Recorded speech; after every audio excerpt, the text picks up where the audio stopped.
when I was in 8th grade. My mother was pregnant at the time. She was in abdominal pain and sort of bleeding. My dad, he was a paletero. He was out walking the streets of Lenox trying to sell ice cream. So there was no way for me to call him. It was just me and her. I took her to the hospital because I was the only one in my family that could speak English and Spanish. I was always sort of the ad hoc interpreter. Once I conveyed all of this information to the team, they sort of pushed me out of the room. I knew my mom didn't understand what was being said, and I wish there was someone there that could guide her through whatever it was going on. My name is Oscar Velasquez. I was born in Mexico City in February 12, 1993. 3 months later, my parents and I moved to Lenox, California, where I spent the first 18 years of my life. Lenox at that time was a 1.1 square mile with more gangs than avenues. The streets were littered with rest in peace posters of just people getting caught up in the violence. But I was also really motivated to sort of obtain higher education because that was sort of a way to accomplish my dream of becoming a physician that I wish my mom had. So I turned to my favorite teacher, Mr. Jimmy Boba, and he said, "You have to talk to the Young Eisner Scholars Program." And then I'm put in front of Eric Eisner, this really tall, really white guy who I've never seen before. And he starts asking me all of these probing questions. And I didn't know what I was signing up for. I didn't know that I was sort of auditioning to be part of this amazing organization. Fast forward a week or two and they invite me to attend some Saturday school sessions. And then I meet other YES scholars. And for the first time in my life, I'm meeting kids who have a very similar story to mine, who are just as ambitious as I am. In the 8th grade, I applied to the California Academy of Math and Science, one of the most prestigious and rigorous high schools in the state. I'm into my dream high school, and I just work hard. As a senior, I apply to colleges, and I get into Cornell University. It's every kid's dream. When I got into college in 2011, because of my undocumented status, I was labeled as an international student, so I was ineligible for financial aid, even at the local level at community college. So I turned to YES. YES set up a breakfast meeting with 10 supporters of the program, and I talked to them about what I was going through. I was still sort of lost in the moment of what's going on and like, what are my next steps? But I soon found out that these 10 YES supporters were willing to put up 4 years of college tuition.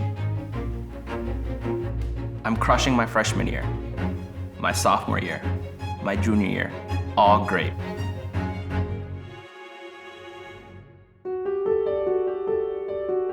DACA came into existence in 2012, 2013. This gave me the ability to work. It gave me a temporary social security number, protection from deportation, but it was only a 2-year Band-Aid.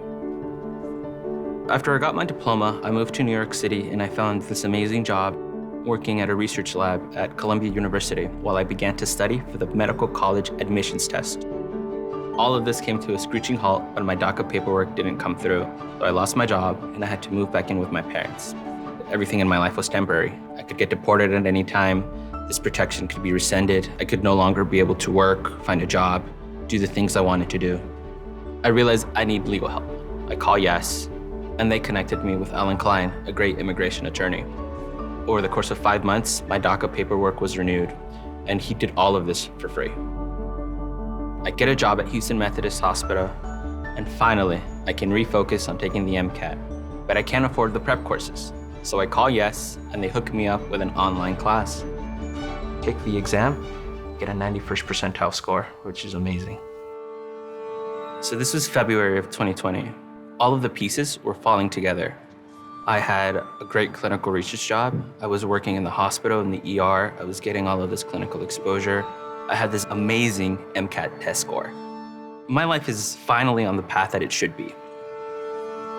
I come home on a Thursday at 6 in the morning. I go to bed.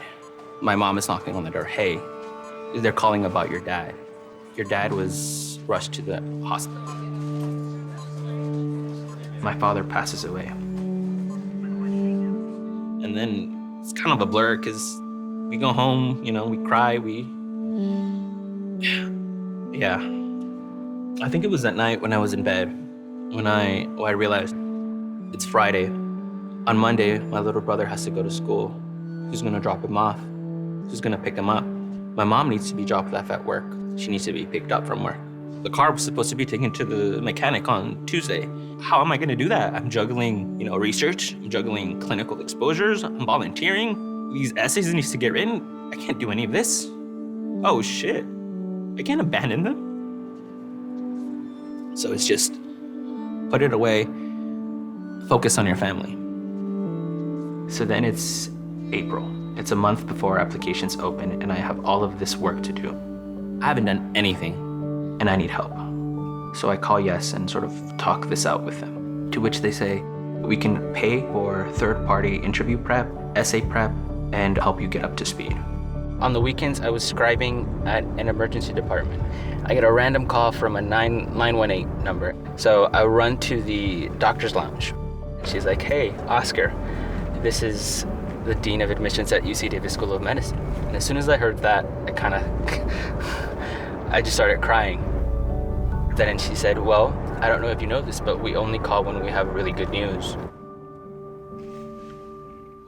I've been at UC Davis School of Medicine officially for 3 weeks. It's honestly so much fun. People tell you that it's drinking out of a fire hose, but it's not. It's eating pancakes. Who doesn't love eating pancakes? It's 10 pancakes every day, but how fun is that? I'm eating pancakes every day. Yes is sort of two things for me. On the one hand, it's a community of like-minded people. Some of my closest friends are other Yes scholars, people that I really resonate with. But when it comes to Yes, the organization, they're my compass. They point me in the right direction. They're there when I'm thinking of giving up, or they're there when I need help. Thank you to Yes. Thank you to everyone who helps Yes do what they do. They're everything.